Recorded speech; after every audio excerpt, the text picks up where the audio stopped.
Have you ever wondered what it takes to turn an ordinary man into an immortal legend? Imagine a path paved with blood, silence, and discipline, where every step draws you nearer to death than to glory. Such was the road trodden by the most feared warriors of the ancient world, the Spartans.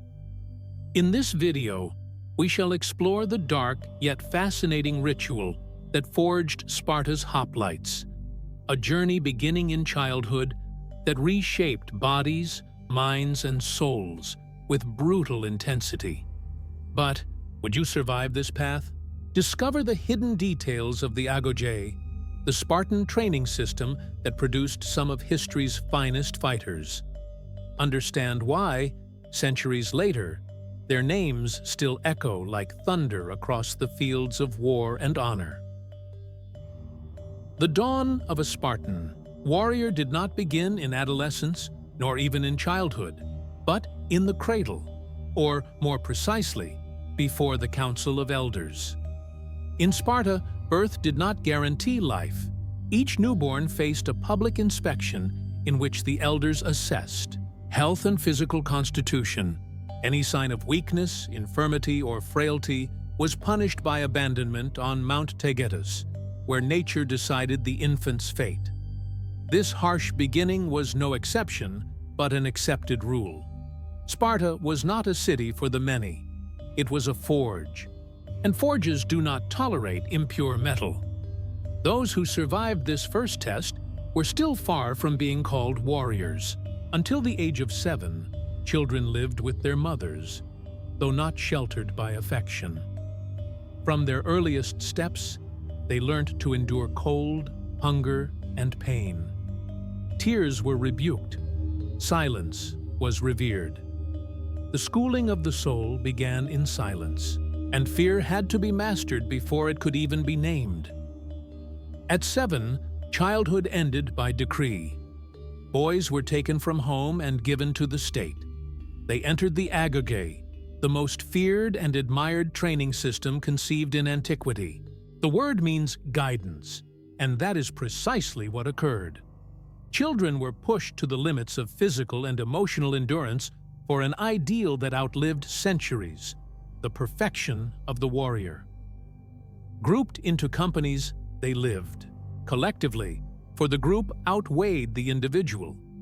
Life was shared, and loyalty among brothers in arms became stronger than blood ties. They slept on straw, barefoot, without blankets, eating little and speaking less. Here, suffering was not punishment, it was refinement. For many, the most brutal aspect was not the constant physical violence, but the relentless surveillance. Every mistake, lapse, or hesitation was punished, not to humiliate, but to teach. Instructors, known as paidonomoi, were no mere tutors. They were masters in the art of hardening the spirit. Their gaze was everywhere, inspiring as much respect as fear. Beyond bodily discipline, training included logic, military tactics, and emotional control. The Spartan warrior was not just muscle. He possessed a keen mind. He knew how to wait, observe, and read the enemy. He understood that war was not only sword and shield, but also silence and strategy. Every proverb, gesture, and rite bore ancestral meaning. Among the most infamous tests of the Agoge was the Krypteia. Selected youths were sent out at night, armed only with a dagger, to hunt Helot slaves, a violent and cruel practice, yet deemed a final stage of preparation.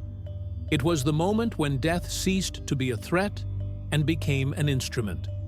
One cannot deny its horror, yet it lays bare the Spartan mentality where life was a battlefield from the first breath. The pressing question is this: what they called virtue, would we now name cruelty? Or does some part of our collective unconscious still admire such an obsessive pursuit of perfection? Upon entering adolescence, around 12, young Spartans had left every trace of childhood behind. Their identities had fused with discipline, silence, and pain. Yet the true test remained, proving their worth as fighters, strategists, and, above all, as an indestructible whole. At this stage, the agoge intensified, turning boys into human weapons. Nudity was common, not by accident, but through ritual. The body was a tool, and displaying scars was an act of pride. Competitions grew harsher, bare-knuckle fights, races over rough terrain, games blending tactics with brutality, all preparing body and mind for war. More powerful than any visible, drill was the forging of a collective spirit so cohesive it obliterated ego. The Spartan fought not for himself, but for the shield, symbol of the polis, of unity. Losing helmet or sword was forgivable. Abandoning the shield, never. Without it, the comrade beside you was exposed. Thus emerged the phalanx, a formation in which each man depended on the next with near mystical synchrony. This ideal was taught through stories and deeds. Before sleep, youths repeated ancestral proverbs. The most feared declared, "Return with your shield, or upon it." Spoken by mothers before battle, it reminded them honor outranked life. At about 18, they faced another rite: active military service. Still not full citizens, they joined minor campaigns beside veterans, learning the cruel rhythms of real combat. Theory ceded to practice. Fear gained face, scent, and the taste of blood. Yet fear was intolerable. Legend tells that at Thermopylae, when Leonidas's 300 met the Persians, a youth fainted in terror and was left behind. Not as punishment, but natural consequence. In Sparta, fear threatened the whole. By 20, a Spartan could become a homoios, an equal. Acceptance was earned among brothers in arms as well as by the state. One had to be nominated, remembered, respected. Even then, he did not return to civil life straight away. He remained in barracks with companions, training, hunting, serving. Only at 30, if still alive, could he marry, own land, and sit in the assembly. Yet he kept training, for the Spartan was ever devoted to war, and war never slept. There was something almost religious in this total surrender. For Spartans, war was more than survival. It was a cult, and each man was both priest and offering. Now, we reach the heart of the Spartan machine, the bond between war, power, and discipline. Sparta was more than a city of warriors. It was a carefully engineered society where every element, from religion to politics, served war. Spartans lived in permanent readiness, as though each dawn heralded fresh battle. At the apex stood the kings. Sparta's diarchy placed two monarchs on the throne, each claiming divine descent from Heracles. One led armies abroad, the other oversaw rights and domestic affairs. This mythical lineage reinforced authority and reminded citizens that Spartan rule was sacred. Religion intertwined with the military system. Before any campaign, generals consulted oracles, chiefly Delphi. If omens proved unfavorable, war was delayed. Victory required divine favor, sealed in every drill, sacrifice, and ritual. Yet behind this facade lay a meticulously maintained oppression. Spartan society relied on the helots, an enslaved majority laboring in fields and homes. They outnumbered Spartans many times over and were kept under constant watch. The Krypteia was not merely initiation. It was a lesson in domination and political control. This tension, ideal and horror, heroism and repression, gives Spartan history its near supernatural aura. The city seemed poised between honor and tyranny.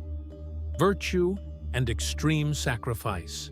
Perhaps that is why Sparta captivates us still. It forces us to ask how far greatness can go before it becomes cruelty. Across centuries, the Spartan warrior has been mythologized. Films, books, and speeches evoke his courage, discipline, and strength, yet seldom mention the price. Infants abandoned on Mount Taygetus, fears silenced for unity, lives without love or home, so that Sparta's name might thunder across ages. In truth, the Spartan system withered. The rigidity that strengthened them also paralyzed them. When war depended more on gold than bravery, numbers than honor, Sparta lagged, yet it was never forgotten. For the Spartan warrior, though defeated by history, remains victorious in imagination. The archetype of sacrifice, symbol of what we could become, were we willing to surrender all. For centuries, the name Sparta has been spoken with respect, dread, and fascination. Its legacy endures not through grand temples or vast riches, but through the ideal of the absolute warrior. The Spartan path was more than training. It was doctrine. From scrutinized birth, through silent childhood, and the blood-stained Crypteia, the individual was shaped to serve something greater. Does that greater justify abandoning freedom, affection, and individuality? In today's world of self-expression and choice, the Spartan mindset seems implausible, yet its principles persist in other arenas: elite military units, high performance, sport, corporations demanding total dedication. We still seek that disciplined, resilient, relentless essence. But would you endure this path? It is not merely physical strength that counts.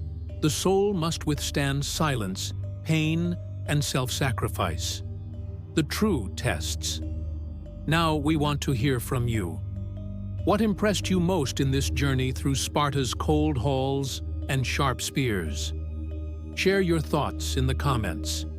Pass this on to lovers of history and mysticism, and stay with us as we tread the trails of civilizations that challenged human limits. Because, in the end, perhaps we all carry a little of the Spartan spirit without ever realizing it.